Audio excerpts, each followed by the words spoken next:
South ఇండియాలోని అతి తక్కువ ధరలకి రత్నాలను అందించే ఏకైక సంస్థ 6JVR. నమస్తే, నేను Keshav. Welcome to Suman TV. తెలంగాణలో జనగణన అలానే కులగణన ఈ రెండింటి చుట్టూనే రాజకీయం నడుస్తుంది. ప్రధానంగా ఎస్సీల వర్గీకరణ పైన తెలంగాణ ప్రభుత్వం ముందడుగు వేయడం, బీసీ వర్గాలకు సంబంధించినటువంటి జనాభా విషయంలో ఎక్కువ తక్కువ అనేటువంటి చర్చ జరుగుతుండడం, అన్నీ కలిపి ఉరిమి మంగళం మీద పడ్డట్టుగా కులాల వారీగా కూడా చుచ్చు రాజుకుంటున్నటువంటి పరిస్థితి ఏర్పడుతుంది. అసలు దీనికి కారణాలు ఏంటి? రాష్ట్ర ప్రభుత్వం అనుసరిస్తున్నటువంటి విధానంలో లోపాలు ఉన్నాయా? ప్రధానంగా ఈడబ్ల్యూఎస్ రిజర్వేషన్స్ కూడా దీనివల్ల ఎఫెక్ట్ అవుతాయి అనేటువంటి ఆందోళన ఎందుకు రాజుకుంటుంది? ఈ అంశాలను విశ్లేషించేటువంటి ప్రయత్నం చేద్దాం. మనతో పాటు వల్లభరెడ్డి రవీందర్ రెడ్డి గారు ఉన్నారు. ఆంధ్ర తెలంగాణ రెండు రాష్ట్రాల్లో కూడా రెడ్డి సామాజిక వర్గానికి సంబంధించి రెడ్డి జన సమితి ఏర్పాటు చేయడం ద్వారా వివిధ సందర్భాల్లో ఈడబ్ల్యూఎస్ రిజర్వేషన్స్ కోసం పోరాడినటువంటి వ్యక్తి. ఒకసారి ఆయనతో మాట్లాడదాం. నమస్తే రవీంద్ర రెడ్డి. నమస్తే కేశవ్ గారు. బాగున్నాయండి. ఈడబ్ల్యూఎస్ రిజర్వేషన్స్ అనగానే కులాలతో సంబంధం లేకుండా అందరూ కూడా ఎఫెక్ట్ అయ్యేటువంటి చర్చ నడుస్తుంది. సో దానికి సంబంధించి మీ పోరాట పరంపర అంతా కూడా ఒక క్లారిటీ ఉంది. అది ఇప్పుడు తెలంగాణలో జనాభా ప్రాతిపదికన రిజర్వేషన్ల అమలు, అలానే ఎస్సీల వర్గీకరణకి సంబంధించినటువంటి నిర్ణయాలు, ఇవన్నీ కలిపి ఫైనల్గా మళ్ళీ సామాజిక వర్గాల ఆధిపత్యాల గురించి చర్చ, అగ్రవర్ణాల మీద మాటల దాడులు వరుస పెట్టి జరుగుతున్నాయి. అసలు ఏంటి ఈ అంశాలన్నింటిపైన మీ అభిప్రాయం ఏంటి? అలానే ఈడబ్ల్యూఎస్ పోరాటాలన్నీ మీరు చేశారు కాబట్టి దాని మీద కూడా మాట్లాడదాం. కానీ ఈ జరుగుతున్నటువంటి రాజకీయ పరిణామాలని మీరు ఏ విధంగా చూస్తారు? ఎస్సీ ఎస్టీలకు అనేది ఏంటంటే రాజ్యాంగపరంగా కాన్స్టిట్యూషన్ ప్రొవిజన్స్ ఉన్నాయి. అదేవిధంగా బీసీలకు కూడా రాజ్యాంగపరంగా కాన్స్టిట్యూషన్ ప్రొవిజన్స్ లేవు, కానీ వాళ్లకు సరే మండల్ కమిషన్ తర్వాత వాళ్ళకు కూడా ఏంటంటే విద్యా ఉపాధిలో రిజర్వేషన్లు ఇవ్వడం జరిగింది. 27% నిర్దేశించడం జరిగింది. ఇప్పుడు ఈ రిజర్వేషన్లు అనేది ముఖ్యంగా విద్యలో కానీ ఉపాధిలో కానీ రాజకీయంలో కానీ ఈ మూడిట్లలోనే రిజర్వేషన్ల ప్రక్రియ అనేది కొనసాగుతుంది. దీని కొరకే పోరాటాలు జరుగుతూ ఉన్నాయి. ఇది ముఖ్యంగా మీరు అన్నట్టు ఈ బీసీ రిజర్వేషన్ల దాని మీద అంటే జనాభా లెక్కలు 1955లో కూడా కేల్కర్ కమిషన్ వేశారు. కేల్కర్ కమిషన్ అప్పుడు 2339 బీసీ కులాలు ఉన్నాయని తెలిసింది ఆనాడు యావత్ దేశవ్యాప్తంగా. తర్వాత అది ఎట్లా ఆ తర్వాత 1961లో కూడా ఈ రిజర్వేషన్లది వచ్చింది. తర్వాత అట్లనే నడుస్తూ ఉన్నది. నడుస్తూ ఉండి 1981 డిసెంబర్ 31 వచ్చే వరకు 3743 కులాలు అయినాయి, బీసీ కులాలు. అప్పుడు ఒక నివేదిక కూడా ఇవ్వడం జరిగింది, ఈ 3743 కులాలు. ఆ తర్వాత ఆ మండల్ కమిషను రావడం, ఈ రిజర్వేషన్లు బీసీ రిజర్వేషన్ల మీద కూడా పెంచాలనేటువంటి ఒత్తిడి రావడం, ఇవన్నీ జరిగినాయి, మనకు తెలిసినాయి. కానీ ఇక్కడ అసలు ఈ రిజర్వేషన్లు అనేది ఎందుకు ఇస్తారు అనేది ఆ ప్రక్రియ పక్కకు జరిగి ఏమైందంటే మీరు అన్నట్టు కులాల మధ్య చిచ్చు, ద్వేషాలు, ఈర్షలు, అసూయలు వచ్చేటువంటి అవకాశాలు ఇప్పుడు ఏర్పడ్డాయి. అంటే దీని అంతటికి కూడా కారణం ఏంటంటే ఈ ప్రభుత్వాలు, అటు రాష్ట్ర ప్రభుత్వాలు అనుకోండి, ఇటు కేంద్ర ప్రభుత్వాలు ఓట్ల కొరకు కొంగజెప్పాలు చేస్తూ వాళ్ళు కొన్ని శుష్కమైన అటువంటి వాగ్దానాలు ఇచ్చి ఈ ప్రజల్లో అగాధాలను పెంచి అనుమానాలు రేకెత్తించడానికి కూడా ఈ ప్రభుత్వాలు, ఈ రాజకీయ పార్టీలనే చెప్పాలి. తెలంగాణలో చాలా ముఖ్యంగా రాష్ట్ర ప్రభుత్వం చేసినటువంటి ప్రకటన ఏంటంటే దేశంలో ఏ రాష్ట్ర ప్రభుత్వం కూడా చేయలేదు అంత సైంటిఫిక్గా కులగణన జరిగింది. దాన్ని అనుసరించే ఈ రిజర్వేషన్ విధానాలు కూడా ఉంటాయి అనేటువంటి మాట. దీనిపైన ఏమైనా అభ్యంతరాలు ఉన్నాయా మీకు? ప్రతి 10 సంవత్సరాలకు జనగణన జరుగుతుంది. అది కేంద్ర ప్రభుత్వమే చేస్తుంది. దాంట్లో ఎస్సీలు ఉంటారు, ఎస్టీలు ఉంటారు, బీసీలు ఉంటారు, ఓసీలు ఉంటారు, అన్ని కులాల వారికి ఉంటుంది. కానీ ప్రభుత్వం నిగూఢంగా వస్తుంది, బయట పెట్టదు. కానీ ఈ కొన్ని సందర్భాలల్లో రాష్ట్ర ప్రభుత్వాలు కూడా కుల జనగణన జరుపుతాయి. అసలు ఫస్ట్ అర్థం కావాల్సింది ఏంటంటే ఈ కుల జనగణన ఎందుకు చేస్తున్నాము?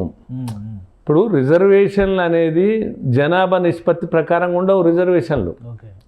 అంటే నా జనాభా 100 ఉంది, నాకు 100% రిజర్వేషన్ అంటేనే అర్హత దేని మీద వస్తుంది? ఒకటి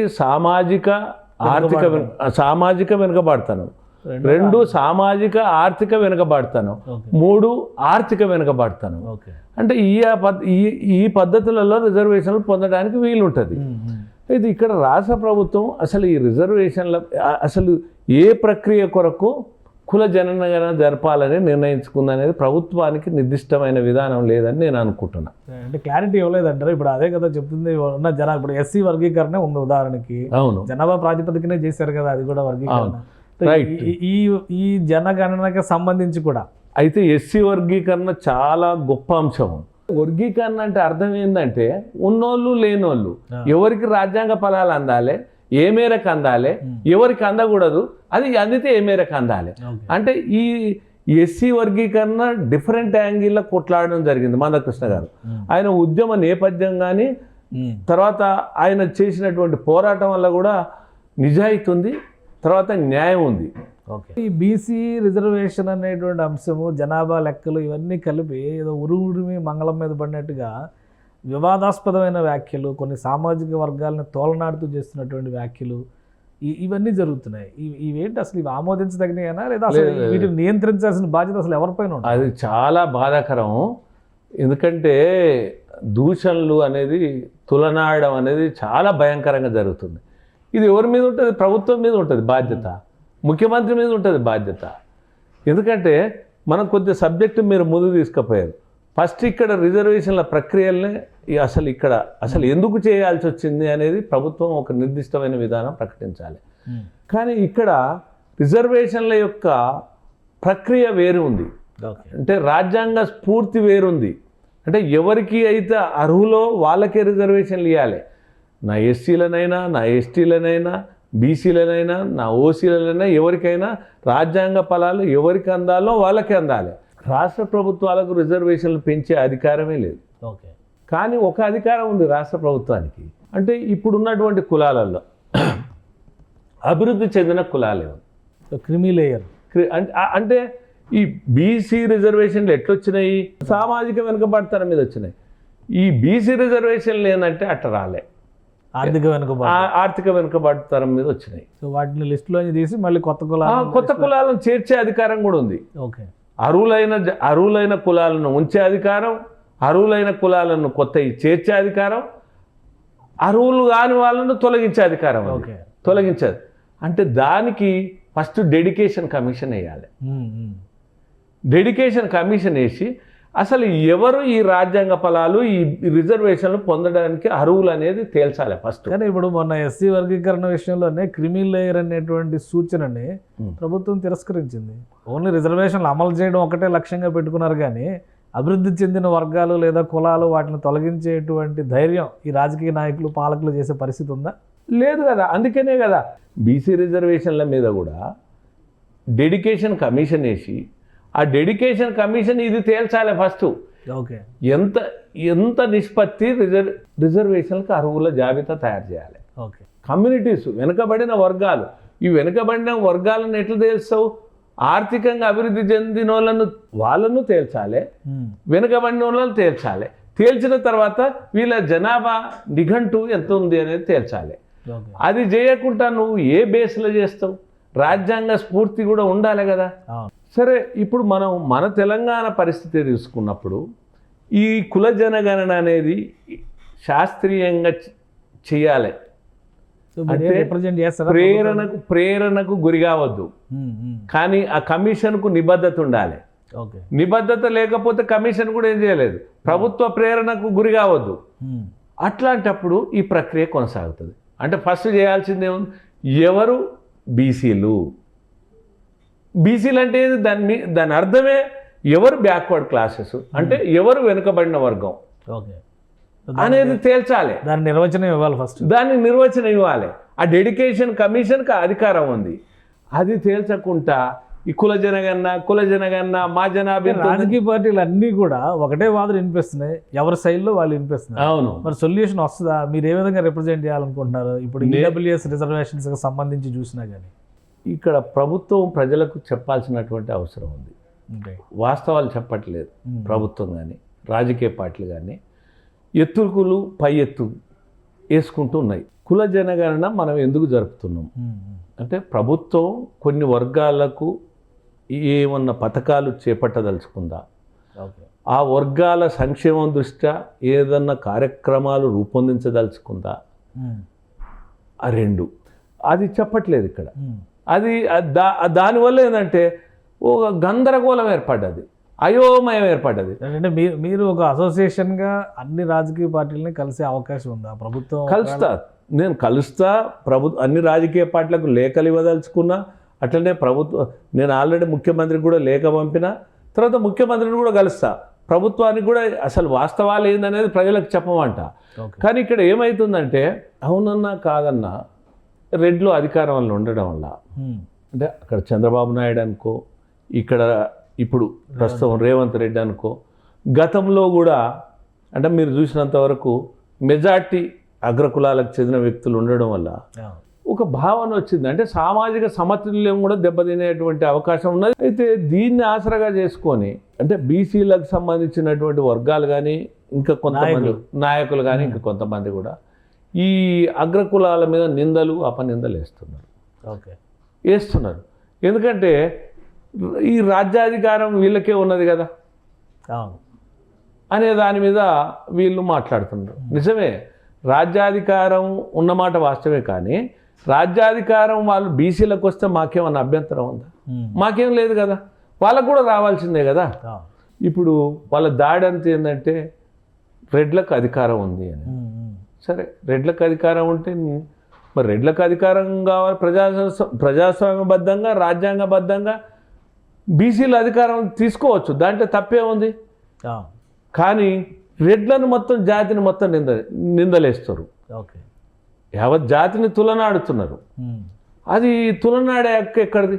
ఎవరి హక్కుల కొరకు ఎవరైనా పోరాటం చేయొచ్చు, కానీ మన కులాన్ని మనం అభిమానించుకోవచ్చు, మీ కులాలను మీరు అభిమానించుకోవచ్చు, కానీ ఎదుటి కులాలను దురాభిమానంగా మాట్లాడే హక్కు మీకెక్కడిది, నాకెక్కడిది?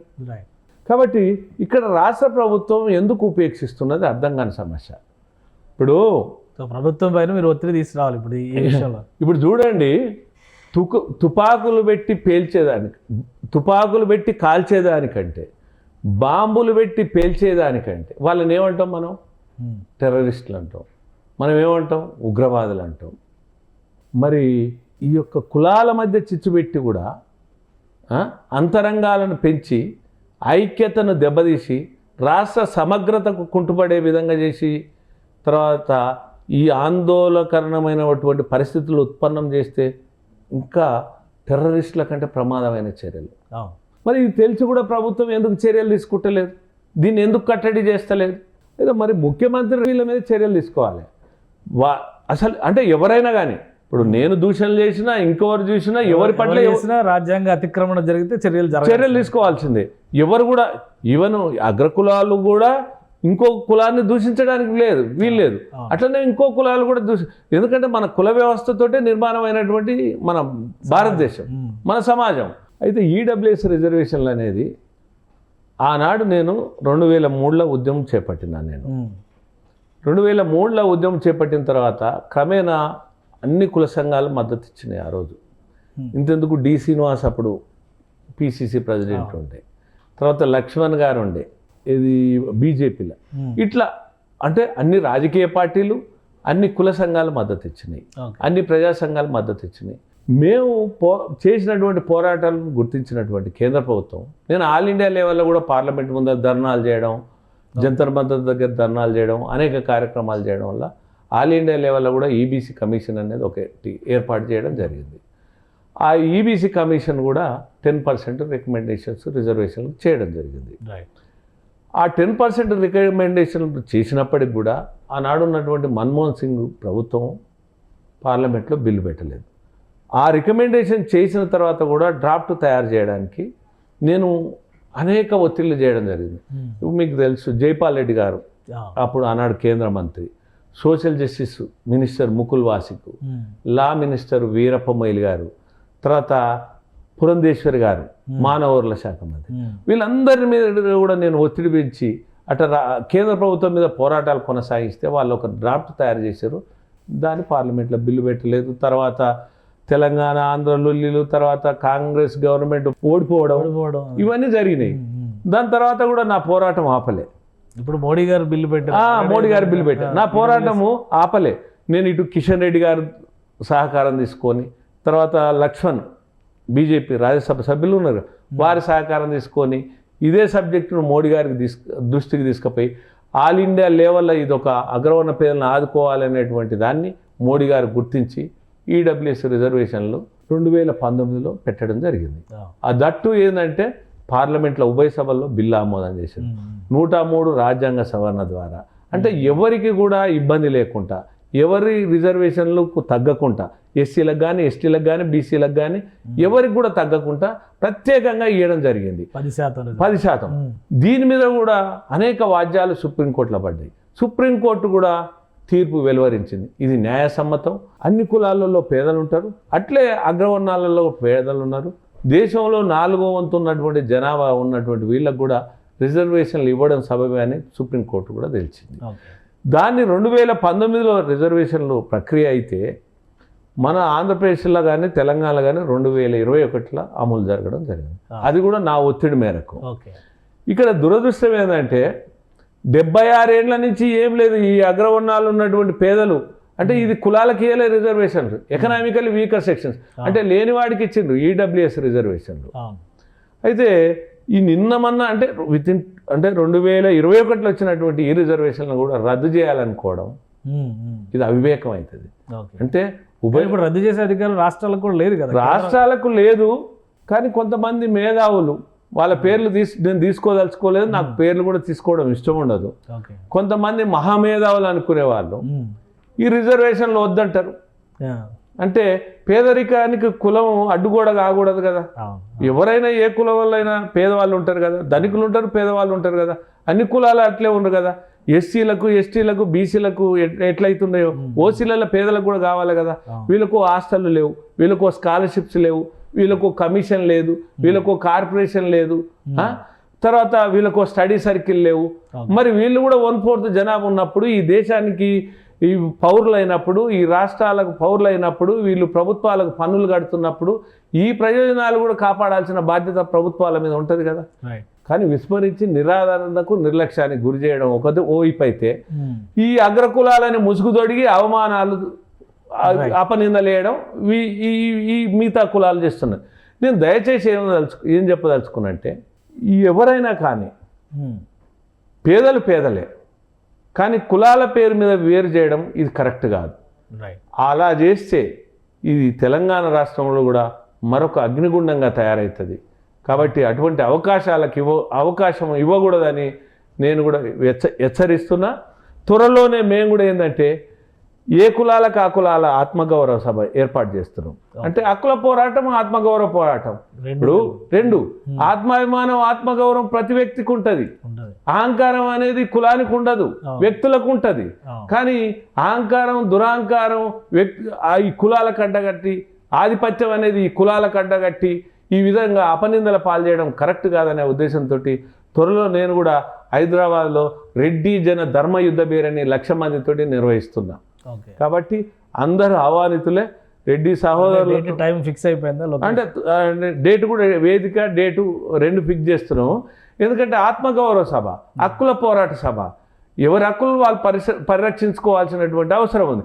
కానీ మేము ఏ కులాలకు కూడా వ్యతిరేకం కాదు, ఏ కులాలకు రిజర్వేషన్లు ఇస్తుంటే కూడా మాకు వ్యతిరేకం కాదు. వాళ్ళ యొక్క ఏది రాజ్యాంగబద్ధంగా ఎవరు ఏ మేరకు ఎవరికి రిజర్వేషన్లు ఇవ్వాల్సిందో అది ప్రభుత్వం తేల్చాల్సిన అవసరం ఉంది, ప్రభుత్వం ఇవ్వాల్సిన అవసరం ఉంది. కానీ మేము అడ్డం కాదు, కానీ మా మీద నిందలు వేయొద్దు అనేది మేము యావత్ తెలంగాణ ప్రజలకు, తెలుగు ప్రజలకు, ఉమ్మడి రాష్ట్ర ప్రజలకు విజ్ఞప్తి చేస్తున్నాం. రైట్.